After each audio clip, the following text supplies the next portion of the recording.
Shopping সারাটা দিন আর কিছু না চাই, লাইফে এদের চাপটা কিসের জানতে আমি চাই। ফ্ল্যাশব্যাক।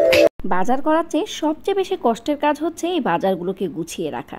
বাজার করতে যত না সময় লাগে এই জিনিসগুলো গুছাতে তার চেয়ে দ্বিগুণ সময় লাগে। আর যেদিন মাছ, মাংস, সবজি এই সব কিছু একসাথে বাজার করা হয় সেদিন যেন নিঃশ্বাস ফেলার সময় থাকে না। আসসালামু আলাইকুম আপনাদের সবাইকে। আপনারা সবাই কেমন আছেন? আমি আল্লাহর রহমতে অনেক বেশি ভালো আছি। কিন্তু বাজারগুলো দেখতে পাচ্ছেন, আমার আব্বু আজকে এত বাজার করেছে, এই বাজারগুলো গুছাতে গুছাতে আমার এবং আমার আম্মুর 12টা বেজে গেছে। আজকে আব্বু বাজার থেকে নিয়ে এসেছে বোয়াল মাছ, আইড় মাছ এবং কাতল মাছ। বড় মাছের মধ্যে কিন্তু এই মাছগুলো ভীষণ ভালো, বাচ্চাদের জন্য কিন্তু ভীষণ ভালো। আরেকটি কথা হচ্ছে মাছগুলোতে কিন্তু বেশি একটা কাঁটা থাকে না। আর ভোর রাতে ঘুম থেকে উঠে যে কাঁটা বেছে ভাত খাবো সেই সময়টা কিন্তু একদমই থাকে না। আমাদের বাসায় কাঁটাওয়ালা মাছ একমাত্র আব্বু এবং আম্মুই খায়। তা আব্বু চিন্তা করলে এমন মাছ আনবে যাতে করে সবাই খেতেও পারে এবং কাঁটাও কম থাকে। রমজানে যে দুটা জিনিস আমাদের বাসায় বেশি লাগে, একটা হচ্ছে লেবু, আরেকটি হচ্ছে শসা। তা আব্বু শসা, লেবু এবং বেল নিয়ে এসেছে, সাথে সাথে নিয়ে এসেছে কিছু ছোট মাছ, একটা হচ্ছে মিনি মাছ, আরেকটি হচ্ছে পাবদা মাছ। এরপর আব্বু বাজার থেকে নিয়ে এসেছে ফ্রেশ গরুর মাংস। আমি এবং আব্বু মিলে গরুর মাংসগুলোকে বক্সে বক্সে রেখে দিয়েছি যাতে করে আম্মুর কষ্ট করা না লাগে, তাই আমি আর আব্বুই এই কাজটা করেছি। এখানে কিন্তু একটি গরুর বিভিন্ন অংশের মাংস কিন্তু রয়েছে। অনেকে আছে যারা শুধু রানের মাংস পছন্দ করে, অনেকে আছে শুধু সিনার মাংস পছন্দ করে। তো আব্বু কিন্তু একদম মিক্সডভাবে নিয়ে এসেছে যাতে করে সব ধরনের মাংস যাতে থাকে। এরপর এখানে রয়েছে শুকনা বাজার। তো শুকনা বাজারের মধ্যে আব্বু কি এনেছে এখন আমি আপনাদেরকে দেখাচ্ছি। এক বস্তা এখানে রয়েছে শুকনা বাজার, আরেক বস্তা কিন্তু রয়েছে এখানে পোলাওর চাল। প্রথমে উমাইর ওয়াইশা ফেভারিট একটা পিঠা, সেটা হচ্ছে নকশি পিঠা। এই নকশি পিঠাগুলো বাজারে কিনতে পাওয়া যায়। এরপর আম্মু এনেছে তেজপাতা। এরপর এখানে একটা টোস্ট এনেছে, স্পেশাল প্রাণের একটা টোস্ট। এই টোস্টটা কিন্তু আমার খুবই পছন্দের, দুধ চা দিয়ে খেতে অথবা রং চা দিয়ে খেতে কিন্তু অনেক বেশি ভালো লাগে। এরপরে 1 কেজির একটি ডিপ্লোমা গুঁড়া দুধ নিয়ে এসেছে। এরপর আনা হয়েছে রুয়াবজা। রুয়াবজা ছাড়া কি আর ইফতার জমে বলেন তো? রুয়াবজা তো থাকতেই হবে ইফতারের সময়। আমার কিন্তু ছোটবেলা থেকেই এই রুয়াবজা অনেক বেশি পছন্দের। এরপর রয়েছে sweet chilli sauce. Sweet chilli sauce ছাড়া কি আর রোজায় ভাজা পোড়া জমে বলেন তো? এটা তো থাকতেই হবে, মাস্ট। এরপর আনা হয়েছে এখানে অলিভ অয়েল। এখন আমি আপনাদেরকে দেখাচ্ছি সয়া সস। ম্যাগির এই সয়া সসটা কিন্তু যে কোনো ধরনের রেস্টুরেন্টে যে চাইনিজ আইটেমগুলো আছে সেগুলো কিন্তু রান্না করা হয়। আপনারা চাইলে কিন্তু এই ম্যাগি সয়া সসটা দিয়ে বাসায় চাইনিজ রান্না করতে পারেন। আমিও কিন্তু সেম কাজটাই করি, তাই কিন্তু একদম খেতে রেস্টুরেন্টের স্বাদই লাগে। রোজায় যে ভাজা পোড়া মাখানি সেগুলো কিন্তু ছোলার ডাল ছাড়া জমেই না। তা আমি এখানে ছোলার ডাল এনেছে, এরপরে এনেছে এখানে বুটের ডাল।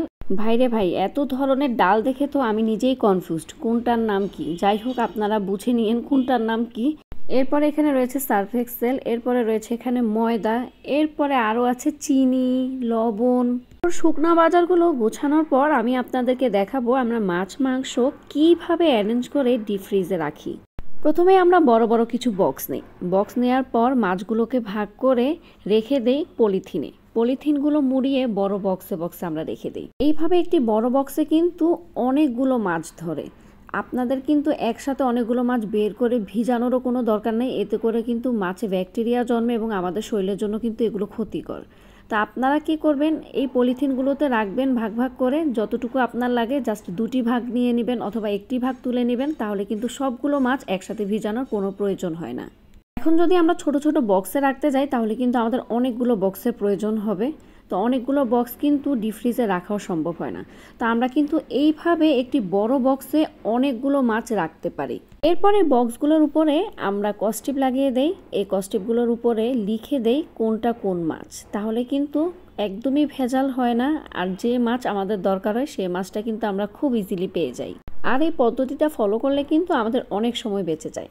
তা আপনারা দেখতেই পাচ্ছেন এখন যেহেতু ক্যাপসিকামের দাম অনেক কম, তাই আমি কিছু ক্যাপসিকাম ফ্রোজেন করে রাখছি। আর কিভাবে ফ্রোজেন করছি আপনারা তো দেখতেই পাচ্ছেন।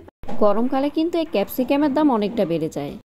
আমি ক্যাপসিকামের ভিতরের অংশটা ফেলে দিয়ে 2 ভাগ করে ক্যাপসিকামগুলো ফ্রোজেন করি, যাতে করে ফ্রোজেন ক্যাপসিকামগুলো আমি যখন নামাবো তখন যাতে আমার কাটতে কষ্ট না হয়। এরপর আপনারা দেখতেই পাচ্ছেন আমি কিন্তু অনেকগুলো গাজরকে কুচি করে নিয়েছি পোলাও এবং ফ্রাইড রাইসের জন্য, যেহেতু এই জিনিসগুলো আমাদের বাসায় বেশি খাওয়া হয়। তো এখন যেহেতু দাম কম গাজরের, তাই কিন্তু এইভাবে আমরা প্রসেসিং করে ফ্রোজেন করি। আপনারা চাইলে কিন্তু আমার এই পদ্ধতিতে গাজর এবং ক্যাপসিকাম সংরক্ষণ করতে পারেন। পর আপনারা যে গরু মাংসটা দেখেছিলেন সেটা কিন্তু আমি ব্লেন্ডারে খুব সুন্দর করে কিমা করে নিয়েছি এবং উপরে কিন্তু লিখেও দিয়েছি গরুর মাংসের কিমা। এখানে দেখতে পাচ্ছেন অনেকগুলো নারকেল কুড়ানো রয়েছে, যেহেতু নারকেলটা অনেক বেশি প্রয়োজন হয় রান্নার কাজে অথবা খাওয়ার কাজে, তা আম্মু কিন্তু রোজা আসার আগে নারকেলটা কুড়িয়ে রেখেছে। এখন আমি এই নারকেলটাকেও ফ্রোজেন করে রেখে দিব এবং উপরে কিন্তু লিখিয়ে দিয়েছি নারকেল। তো আপনারা দেখতে পাচ্ছেন এখানে আমি অনেকগুলো বক্স কিন্তু ইতিমধ্যে করে ফেলেছি। এই বক্সগুলো করতে কিন্তু একটু বেশি সময়ের প্রয়োজন হয়, তাও আপনি যদি একটু সময় নিয়ে কাজগুলো করেন তাহলে কিন্তু আপনার পরবর্তী কাজগুলো অনেক বেশি সহজ হয়ে যাবে। আজকের ভিডিওটি আপনাদের যদি উপকারে এসে থাকে অবশ্যই লাইক কমেন্ট শেয়ার করতে কিন্তু ভুলবেন না। আজকের জন্য তাহলে এখানেই বিদায় নিয়ে নিচ্ছি। আল্লাহ হাফেজ।